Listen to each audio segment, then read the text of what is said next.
guys, it's April the 13th, 2025, and I hope everybody's been having a wonderful day so far today. I hope everybody's been having a great weekend. I have had like one of the most lazy days that I have had in a long time today. I didn't even wake up until almost noon this morning. I think I've just been way overdoing myself the past couple of weeks. My kids have been on spring break. So I've been spending every single moment, every free moment that I've had with my kids. Yeah, it's something that I never would have done when I was in active addiction, because I would have been too hungover. I was always hungover, and just, I would make all these promises to go do things or hang out with my kids, but I never followed through because I felt like crap all the time.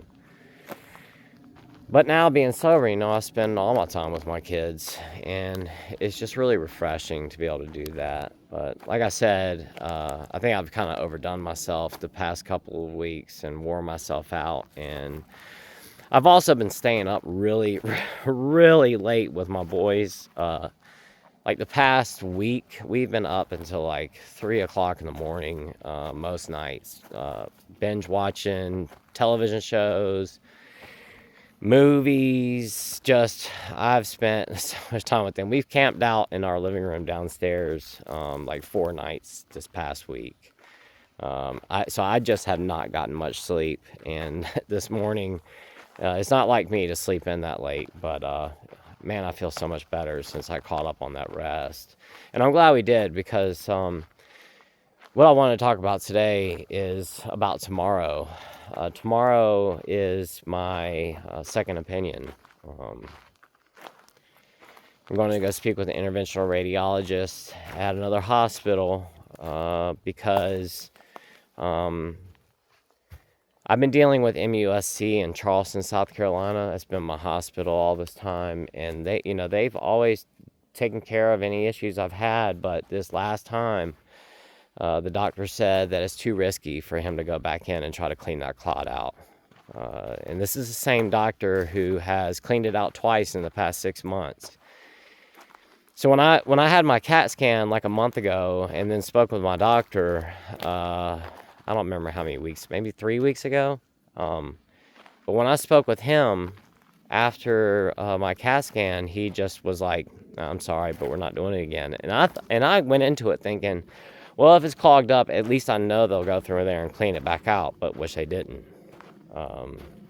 Now, I will have to say that the first time that my tips became occluded, I got really, really, really sick.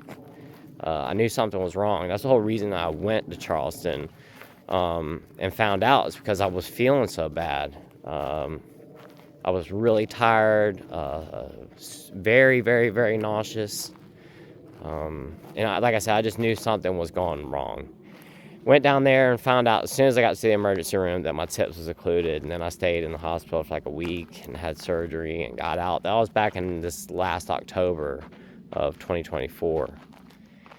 And or maybe it was September, I can't remember, but they've had to clean it out twice now at this point. And I thought for sure they would say, we're going to go and clean it out again, but they didn't.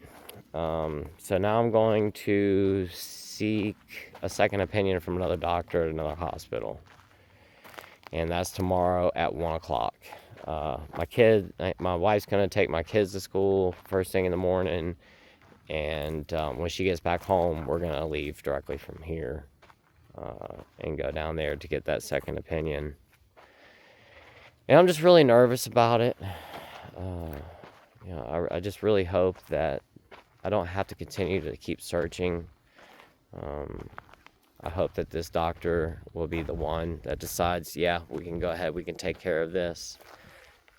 Because one big reason why is that this is relatively close to me, although it's about a 3-hour drive. It's about the closest hospital to me.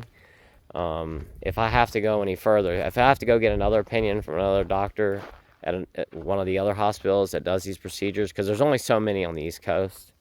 If I have to go get another opinion, I'm going to have to drive like 8-9 hours to go get another opinion. So I'm just really hoping. Well, there's another place too that's about 4 hours away, 4 or 5 hours. It's just, this one's the closest, and I hope that they decide to go forward with it. It'll just make things better for me. just as far as like my family and stuff like that. And what's really messed up is, and I hope my mom doesn't get upset with me right now. Mom, please don't get mad if you're watching this video, but my dad just had surgery about 3 weeks ago on his back. He had to have a disc replaced in his back. In the meantime, my mom's been having really bad problems with her hip. She's been having a lot of pain. And, you know, I kept telling her, Mom, please go see a doctor about this. And she's like, this is not a good time. You know, I'm taking care of your dad. This isn't a good time. And my grandmother, who lives here as well, she just had surgery. So, like, my mom's been taking care of my grandmother and my dad. And she's like, this just isn't a good time. And you know, I told her, I'm like, Mom, you need to get this addressed before it gets worse. So she went to Charleston last week and then found out that she's got to have a full hip replacement next week. My mom's having her hip replaced on the 21st. The one good thing about it is she found a really good doctor who said this is going to be outpatient as long as everything goes well. She'll be on her way home that afternoon. I was going to go down there with them, but she can only bring my dad. So I'm going to go over there that night when they get back, and I'm going to help my mom get out of the car. And then I'm going to stay with her next week. My dad's got some doctor's appointments, so I actually have to go spend the whole day with her next Wednesday because she's going to be fresh out of surgery. But I'm hoping and praying that everything goes okay with my mom and that her hip surgery goes well without a hitch and she gets to come home. But it's just a lot going on. My dad hadn't had a surgery since the 80s, and my mom, she had surgery back in the 80s as well, but neither one of them had surgery since. So it's just a lot. My family's had a lot going on here recently, and I just hope for my sake and, you know, for my mom's sake, I hope I don't put any added stress on her with her having to have her procedure next week by finding out bad news tomorrow. I hope that I get good news and, you know, I don't make her worry about it, which would be nice. So I'm going to be praying that tomorrow when we go down, that I get the news that I'm looking for and that we can just go ahead and move forward from this, you know, from this place. But I'll tell you what, guys, if you're looking for a reason to stay sober today, this is a really good one. You know, when you get sick, due to your consumption, it's a lot to deal with, and it becomes almost a full-time job just trying to navigate all of this. It really is. You know, between dealing with the insurance companies and getting your appointments and getting your medication, getting refills on your medication, going and picking up your medication, going to the doctor's appointments, making doctor's appointments, paying the bills, you know, then going to the hospital, having the procedures, having to go to hospitals that are hours away from where you live, spending the night in hotels the night before your procedure, and then staying in the hospital for days after the procedure. You got family who have to go out of their way to come help you. I mean, it just becomes a huge headache. And it is a really good reason to not go back to that stuff again. And if you're getting those thoughts today, just erase it out of your head. It really, truly is not worth it. It really isn't. I haven't spoken to one person who's relapsed that was like, you know what, that was a great idea. Every single time I've spoken with somebody that's relapsed, they're like, I wish I had never done that. I wish I had not gone back to that. Things were going so well for me. And now they're not again. And you know, not only do we, when we relapse, which I'm not saying relapse is a bad thing, because it's a part of our journey. And for 99% of us, we're going to relapse at some point, especially in the beginning of our sobriety. Or, you know, we're going to relapse and then try again and, you know, maybe try again or whatever until it sticks. I'm not saying there's anything wrong with relapse, but we want to try our best to prevent it from happening.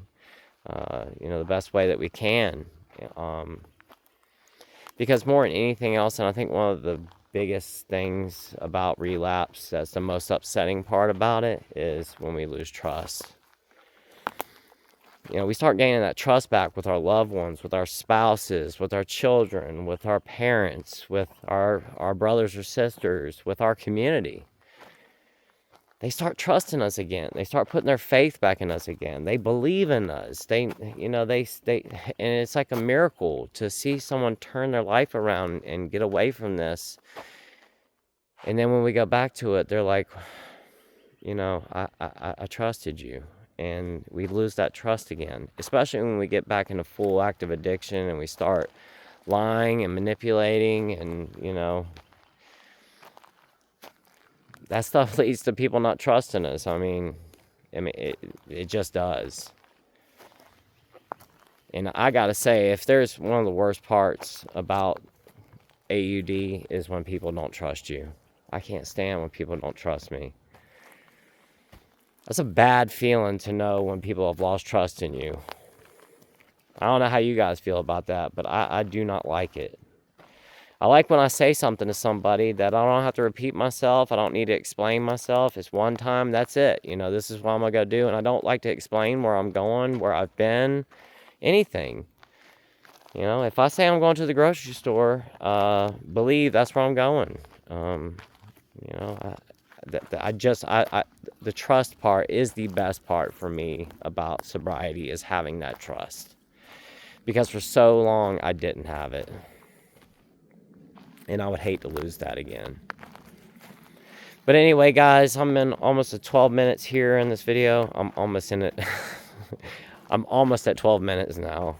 That's a tongue twister. But I'm about to hop off here. I've got to go search for some oak branches. I've got a homemade grill in my backyard that I cook with. I cook with oak. I just go walk around my woods. Like, here's an oak tree right here. There's a bunch of dead branches on it right there. So I'm going to go around and try to find some oak branches because I use those to grill with. I don't buy charcoal or any of that. I just walk around my property and pick up, you know, dead oak branches and cook with those. And not only am I, you know, using natural material and it tastes delicious when you cook with it, but I'm cleaning up my woods. And it's just a win-win doing that. And I've been doing that ever since we lived here in this home. Like I said, I just get my kids together, and it's something really cool for me and the kids to do. You know, we take our little gorilla cart that we have, and we just walk around the woods, pick up enough oak, take it back there, and what we don't use, we pile up for the next time. And you know, it's just a good time walking around finding that stuff. But like I said, I'm about to grill off some steaks for dinner tonight. Steak is not something that we eat a lot of around here. You know, steak's really expensive. I'm sure you guys know that. But we're going to have a nice steak dinner for dinner tonight. And just spend some time with the kids. I always walk around. I pick up these. We have these rocks everywhere out here on our property, and I pick them up and pile them up around my garden beds and stuff like that. I make stuff out of them. I made a bunch of stepping stones in my backyard with these. I took a bunch of these and basically made like a, I don't know how you'll say it. Like, I made a circle out of like flexible plastic, like a mold. And then I poured concrete into it, and then I put these stones in it and made homemade stepping stones with it. Really cool stuff. Like I said, I love just taking things that nobody would ever use or think to use and turning them into stuff. It's just really cool. And sometimes I'll take these and I'll paint them. I don't know. It's just something really neat to do. But anyway, I'm just running my mouth. I can never stop doing that. So guys, like I said, tomorrow is my second opinion from the other doctor. I'm really hoping and praying that I get the answer that I'm looking for. And I'll probably film, like I said, on the way home tomorrow.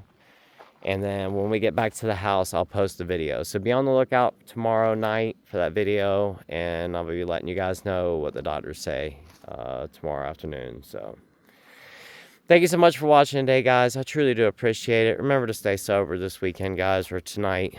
You know, it always sounds like a great idea when we go back to it.